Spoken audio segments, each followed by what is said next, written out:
IDSN está contigo, un podcast para hablar de la salud en Nariño.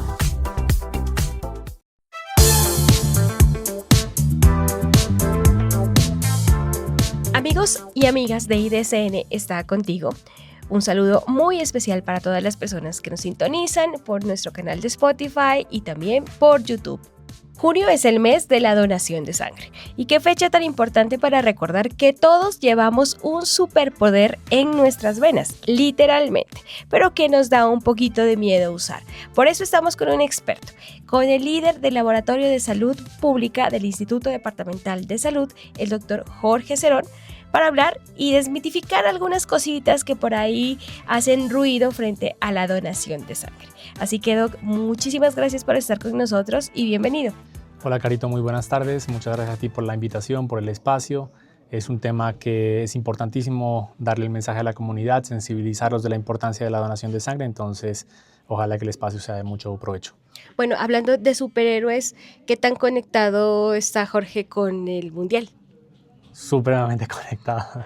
Ahí hemos trasnochado, hemos visto todos los partidos, siguiéndolos, lógicamente el de Colombia principalmente, que nos hizo sufrir bastante ayer.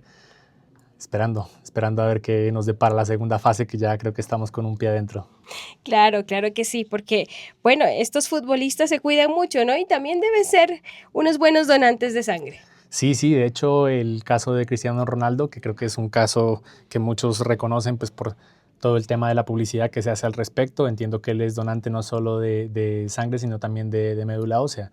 Es bastante impresionante de cómo una persona que tiene un muy buen estado de salud se cuida y tiene esa responsabilidad y ese compromiso social de donar sangre en este caso. Claro que sí, Doc. Y bueno, para comenzar este podcast y esta conversación, quiero transmitirle una duda que tiene el común de la gente. ¿Qué pasa en el cuerpo del ser humano cuando dona sangre?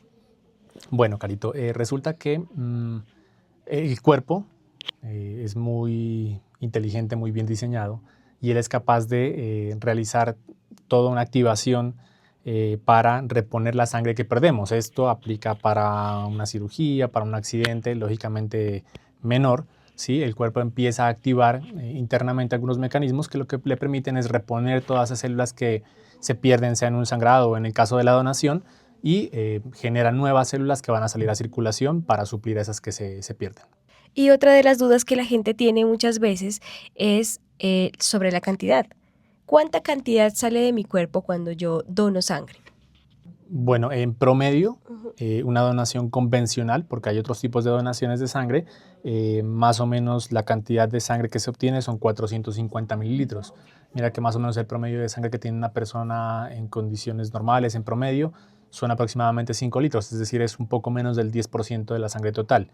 Y como digo, a través de un mecanismo propio del cuerpo de recuperación tiene la capacidad de reponer esa sangre en un tiempo determinado.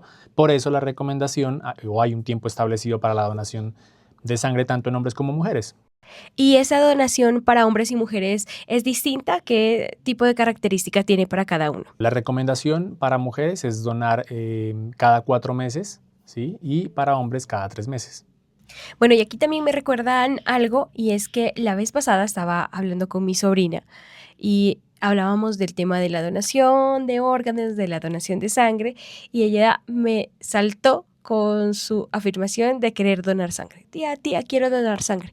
¿Un niño puede donar sangre? ¿Desde qué edad está permitido este ejercicio? Bueno, la donación en Colombia está regulada. Se aceptan donantes mayores de 18 años y hasta los 65 años.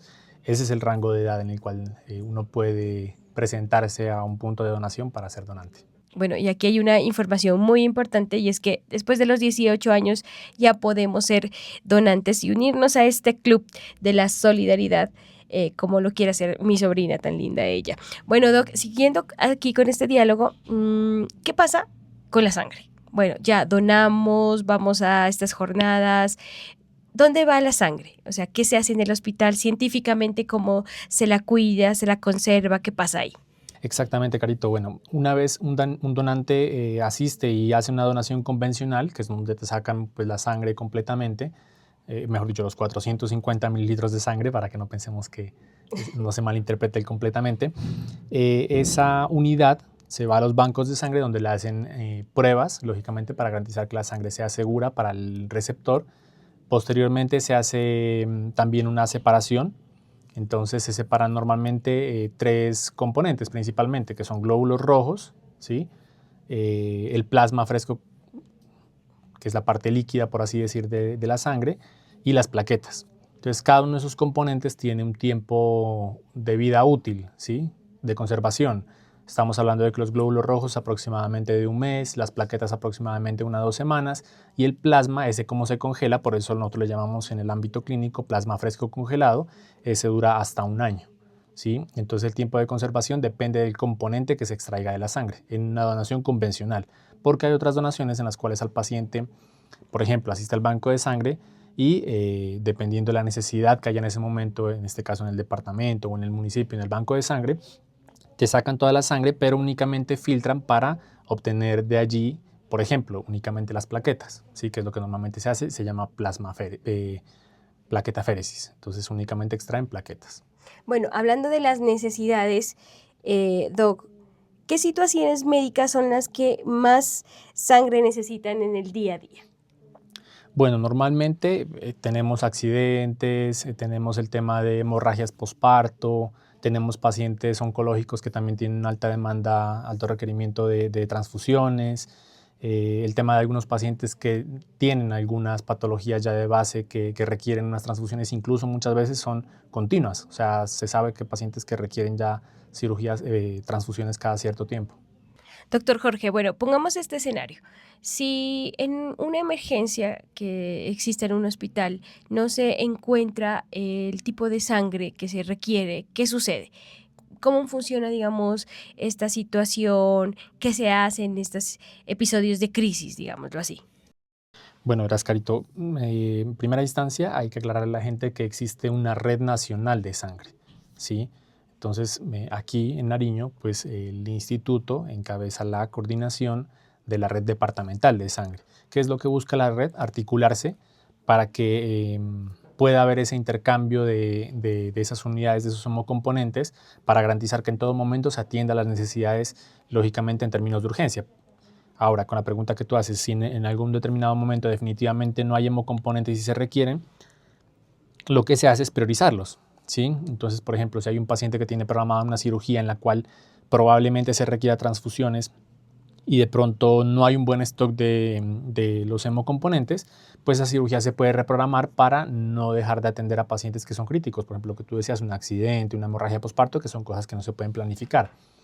Aparte de eso, pues lógicamente también la parte de los médicos también tienen algunas otras posibilidades que en términos de urgencia para atender cuando se requiere una transfusión, pero que tienen podríamos decir, una tasa de éxito o un impacto menor que la transfusión.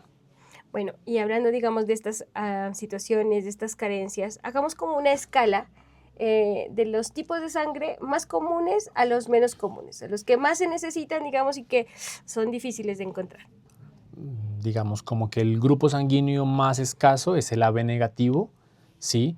Pero eso tiene un tema un poquito de proporciones, porque si bien es el grupo sanguíneo más escaso, también las personas que requieren ese tipo de sangre pues son menores, ¿sí? Ahora, hay que hacer una claridad y de pronto no quiero confundir mucho, pero hablamos de que cuando se extrae la sangre se divide en 3 componentes. Eso de que el donante O positivo es el donante universal es en cierta parte verdad, pero también es falso. ¿Por qué? Porque resulta que, por ejemplo, el plasma de un donante O positivo tiene anticuerpos contra los antígenos A y B, ¿sí? Es decir, que un plasma de un paciente O no se le puede suministrar a un paciente ni A, ni B, ni a una B, ¿sí? Mientras que los glóbulos sí son aptos para cualquier tipo de paciente, ¿cierto? Entonces, digamos que se juega un poquito con la necesidad y también dependiendo del hemocomponente. Una sangre, por ejemplo, que es una invitación que se hace siempre constantemente es a los pacientes O negativo a donar, porque también es una sangre bastante escasa que se requiere muchas veces. Y hay una particularidad. Resulta que cuando hay una emergencia muy extrema, digamos, que no da tiempo para que se realicen todas las pruebas para garantizar que la sangre que se va a transfundir es compatible con el receptor, esa sangre O negativo es la opción, al menos en términos de glóbulos, es la primera opción. porque tienen menos riesgo de generar complicaciones independientemente del grupo sanguíneo del receptor. Entonces, por eso esa sangre es tan valiosa. En el tema de hemorragias obstétricas, esa sangre se debe garantizar porque en caso de que no haya ese tiempo, se transfunde en glóbulos rojos o negativos. Esa sangre es muy valiosa, al igual que todos los demás grupos. Por supuesto, Doc. Bueno, y de estas donaciones que la gente hace a diario, ¿cuántas personas resultan beneficiadas? Me refiero a que si yo dono, ¿a cuántas personas puedo estar ayudando? Bueno, en una donación convencional, como dijimos, sacamos unidad de glóbulos rojos, unidad de plasma fresco congelado y unidad de plaquetas.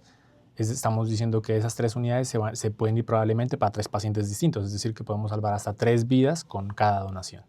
El tema del plasma, porque hablábamos en un espacio extra micrófonos de la sangre normal, de la donación de sangre y de la donación de plasma, ¿verdad? ¿Para qué sirve el plasma? O sea, descifrémoslo un poco más para que la gente lo pueda entender. ¿Qué se hace en una donación convencional y en una donación de plasma y para qué se usan? Bueno, el plasma, cada hemocomponente tiene su función particular, entonces vamos por partes. Los glóbulos rojos tienen la función de transportar el oxígeno, tienen un componente que se llama hemoglobina, que es el que transporta el oxígeno a los tejidos del cuerpo, ¿cierto? El plasma tiene 2 grandes funciones, podríamos decir. La primera es reponer volumen perdido, es decir, porque la mayoría de la cantidad de la sangre, por así decirlo, es líquido. Entonces el plasma es el componente más abundante. Entonces lo que hace es reponer el volumen perdido, ¿sí? Y aparte de eso también tiene algunas proteínas, algunas sustancias que ayudan mucho con el tema de la coagulación, la detención de hemorragias. Entonces también contribuye con ese propósito. Y las plaquetas también están muy relacionadas también con el tema de la formación de coágulos, la reparación de heridas, la cicatrización, entonces también tienen un factor contribuyente en ese sentido. Dependiendo de lo que requiera el paciente, es el médico quien define qué componente requiere el paciente.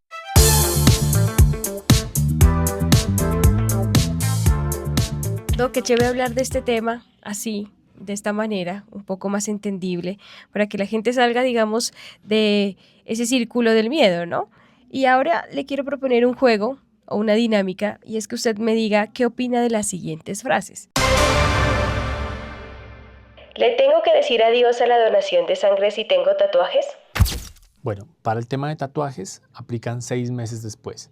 ¿Por qué? Porque de todos modos hay una aguja que va a perforar la piel, hay un riesgo de infección.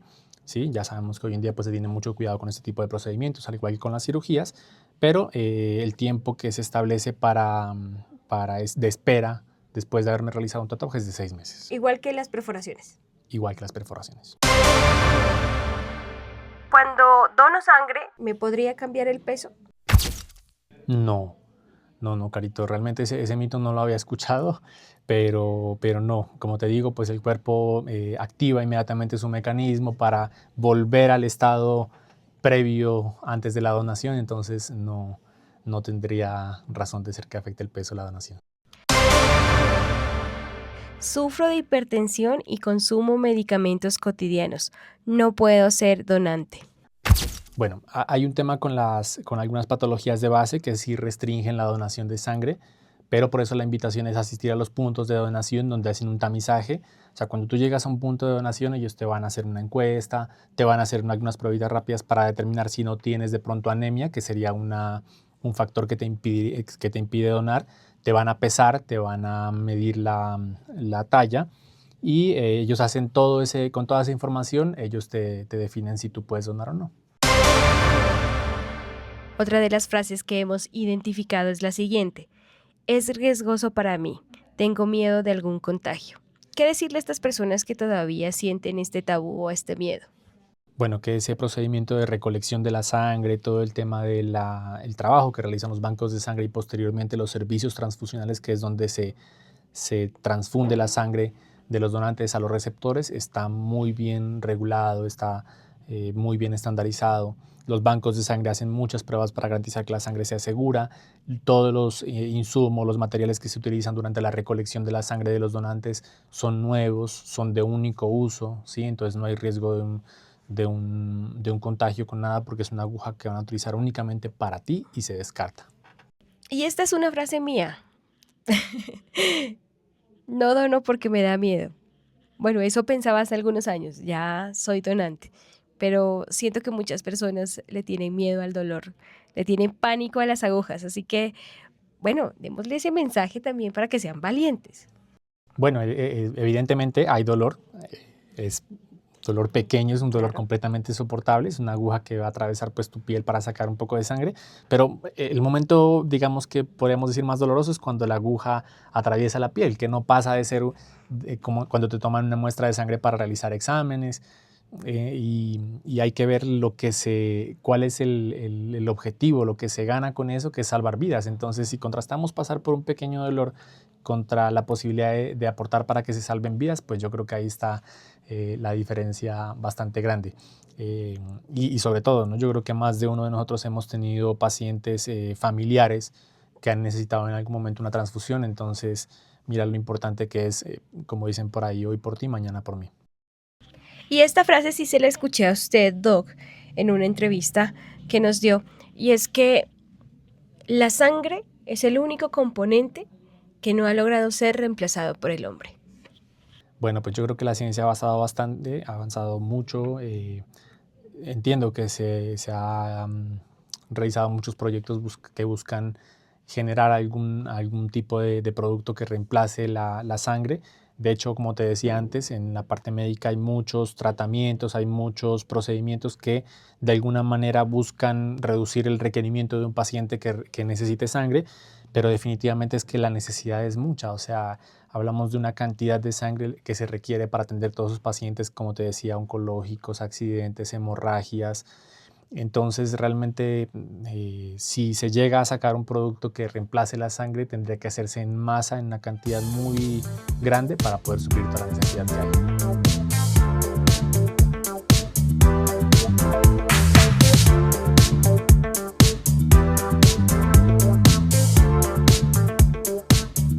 Quiero preguntarle algo, Doc, y es cómo nos va a nosotros los nariñenses con el tema de la donación de sangre. ¿Realmente nos ponemos la 10, ya que estamos en este tema del mundial? ¿Nos ponemos la 10 y donamos? ¿Somos solidarios o quizás nos falta? Pues Carito, sí, hay donantes que son muy comprometidos. De hecho, la semana pasada estuvimos celebrando el Día Mundial del Donante de Sangre. Se buscaron hacer algunas actividades en reconocimiento a esos donantes de sangre, pero como digo, la demanda es tan grande que siempre necesitamos más. Siempre se necesita y siempre tenemos que estar preparados para cualquier emergencia. En una situación de emergencia, la cantidad de sangre que se requiere por la cantidad de heridos que puede haber, todo es grandísima. Entonces, la invitación a que esto se nos vuelva un hábito, una costumbre de estar donando siempre. Doctor Jorge Cerón, muchísimas gracias por estar con nosotros aquí en este podcast. Y bueno, para finalizar, reiteremos ese mensaje, ¿no? Ese llamado a ser realmente héroes, solidarios, a tener esos valores, ser altruistas con una actividad o con un ejercicio que realmente no nos cuesta nada y que pues realmente salva vidas. Hagámosle esa invitación a la gente para que siga donando y Nariño siga latiendo. La invitación, lógicamente, a todos los nariñenses a que nos sumemos a estas campañas que lo que buscan es garantizar que tengamos en el departamento sangre para atender a nuestros propios pacientes. Banco de Sangre de Fundación Hospital San Pedro, de Hospital Universitario Departamental de Nariño, constantemente están con sus móviles de donación de sangre en puntos estratégicos, tanto en Pasto como en algunos municipios. En Pasto casi siempre los encontramos a alguno de los dos en la Plaza de Nariño, ¿sí? Ellos hacen unos cronogramas para ver dónde se van a ubicar, se articulan para ver si están en X o Y municipio o aquí en la ciudad. Entonces, nosotros como instituto estamos reposteando esa información para que la comunidad esté enterada de dónde van a estar los puntos de donación. Todos cordialmente invitados. Es un acto, como hemos dicho muchas veces, completamente altruista, y lo que recibimos a cambio únicamente es salvar vidas, tener esa satisfacción de que podemos contribuir a salvar vidas, que pienso que es algo con lo que tendríamos que estar completamente satisfechos.